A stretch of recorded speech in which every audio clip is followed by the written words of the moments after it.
None of us asked to be birthed into this existential crisis that is late-stage capitalism. But here we are, with capitalism making everything worse. It's gotten to the point where we now have the term enshittification. Have you heard of it?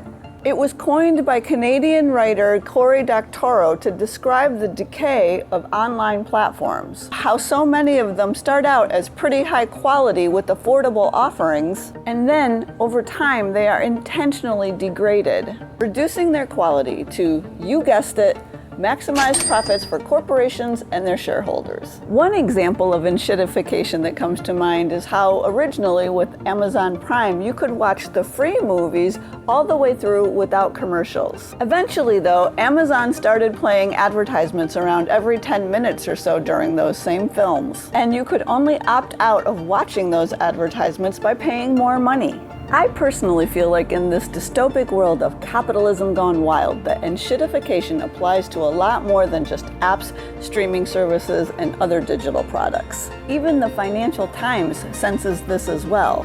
How can you not feel this way when you see private equity and hedge funds buying up large swaths of single-family homes, making home ownership or even an affordable rental that much more inaccessible to a growing number of people? The stagnant wages and rising prices leaving so many of us struggling to meet our needs. All the pollution that's been created because single-use plastics are better for corporate profit margins than more sustainable options. And the list goes on and on and on. So for those of us who don't want our lives, minds, and hearts to be ruined by the great enshittification, what can you do to navigate this world with more of your dignity, sanity, soul, and money intact? Well, grab your life jacket or another flotation device as we dive deep into the treacherous waters of capitalism and ponder some unexpected capitalism survival tips. Tip 1. Recognize the lifestyle that's already been designed for you. Capitalism relies on a large pool of dissatisfied employees being trapped on the earn, spend, and repeat hamster wheel. Our social norms have even morphed to support this. Learn to recognize this and start freeing your mind and lifestyle from these detrimental expectations imposed by capitalism. Number 2, use your time and attention capital wisely. Money isn't the only form of capital at your disposal. Facebook, TikTok, YouTube, and other social media platforms and corporations have figured out that your time and attention are worth a lot of money. So how can you direct your time and attention to benefit you and your community more than those greedy corporations? Tip 3, get comfortable with nonconformity. Many Americans are blindly following others, not questioning the mainstream narrative that encourages us to consume mindlessly, keep up with the Joneses, and chase success at all costs. As a result, they often find themselves feeling lonely, depressed, numb, and unfulfilled. If you really want to break free of the rat race, you need to start following the beat of your own drummer. Number 4, be open to out-of-the-box ideas and options. Similarly, YouTube is filled with people sharing their stories of how they are escaping the rat race, finding ways to lead more meaningful lives by exploring alternatives to that life that capitalism has already designed for them. I know that finding affordable housing can be a major obstacle that keeps people ensnared on that hamster wheel. And while I don't have any silver bullets to help you buy your dream home in a high cost of living area, I do think there are overlooked and less common ways to make home ownership a reality. I've compiled all of these ideas into this Creative Paths to Homeownership and Housing Toolkit, which is a spreadsheet full of alternative ideas and resources that I've made available for free. If that's something you'd be interested, you'll find the link in the description below. Okay, tip 5, join Team Solidarity. While you want to be thinking more for yourself, you also want to be connecting with and supporting others. For example, even if you are able to find a way to afford to buy a house for yourself, you still need to be advocating to make housing more accessible and affordable to others. You could also do this by participating in efforts to unionize your workplace, getting involved in local mutual aid efforts, attending your city council meetings and speaking up about issues that are negatively impacting your community, or even just getting to know more of your neighbors. We are definitely stronger and healthier together. Tip 6, prioritize social capital. Social capital is important on so many levels. It can save you money, strengthen your connections to others, build community, help you reduce your negative impact on the planet when you borrow something from a neighbor instead of buying one for yourself, and make you more resilient in the face of challenges. Plus, when it stops you from running to Lowe's, Walgreens, or Safeway to buy something, it keeps money out of the extractive economy. Tip 7. Redefine wealth.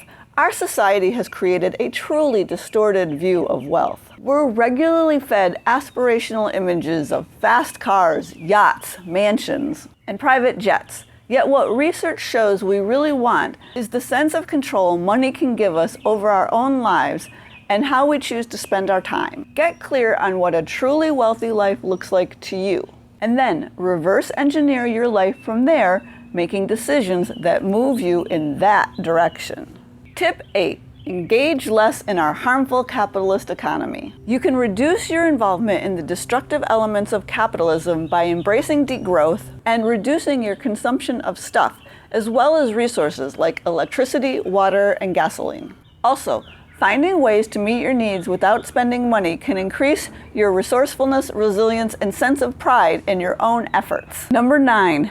Build useful skills. Part of this enshittification that's been a feature of capitalism much longer than the degrading of these platforms is planned obsolescence. Corporations intentionally design their products to break, become obsolete, or become unfashionable in a certain period of time to push people to buy more of their products. In addition to simply buying less stuff and prioritizing higher quality items that don't wear out so quickly, learning some basic repair skills or tapping the social capital of a neighbor who has those repair skills can be an effective way to throw a gentle middle finger right back at those greedy corporations. Plus, developing new skills is a great way to save money, meet new people, gain confidence, and have some fun. Number 10, ditch those enshittified apps.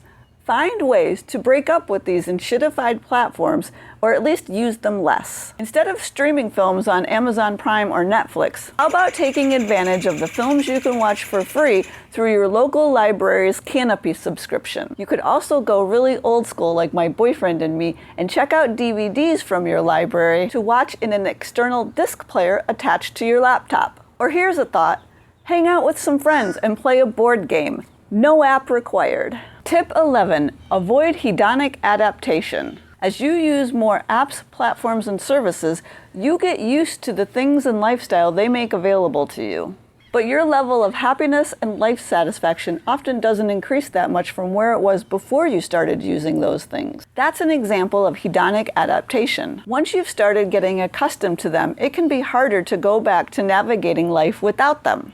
Or at least it can feel that way. So instead of getting used to them, try avoiding them in the first place and find other alternatives that add more meaning and vitality to your life. Tip 12. Protect your physical and mental health as well as your imagination. Capitalism is extractive and degenerative, sucking as much as it can from people and planet. The less healthy, content, and creative you are, the more money you end up spending so capitalism can solve your problems and meet your needs. And just feel better.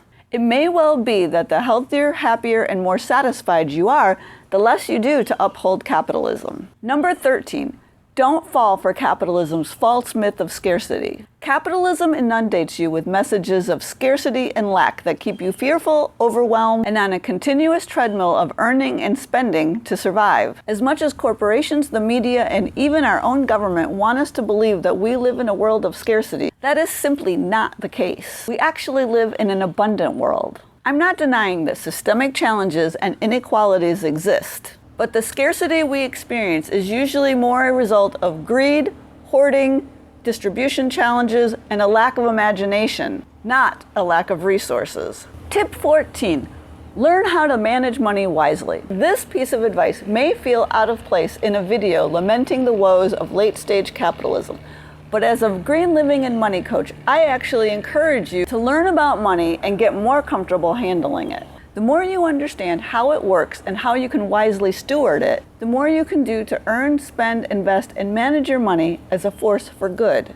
You'll likely find that the more intentional you get with money, the less you'll do to leak it out into the entities and elements of capitalism that make you cringe. And tip number 15, Cultivate a regenerative wealth mindset. Have you ever noticed how natural systems are continually enriching and regenerating themselves through synergistic relationships and interactions? We humans can incorporate more of that as well into our own wealth building efforts, so that we achieve financial resilience for ourselves and our communities in ways that enrich the ecosystems in which we all exist. When you're ready, nature has a lot to teach you about a holistic wealth mindset, regenerative assets, and a broader, more expansive view of wealth. The moral of the story is, just because capitalism is enshittifying everything, that doesn't mean there aren't still ways you can spark joy, meaning, and connection in your life while we work together to evolve that better world we know is possible. So watch this video next to learn how to harness the power of living below your means. Because as it turns out, the less money you spend supporting those greedy billionaires and corporations, the richer your life becomes. And be sure to share your capitalism survival tips in the comments below so that we can learn from each other and help each other through these challenging times. Because I know what I covered is just the tip of the iceberg.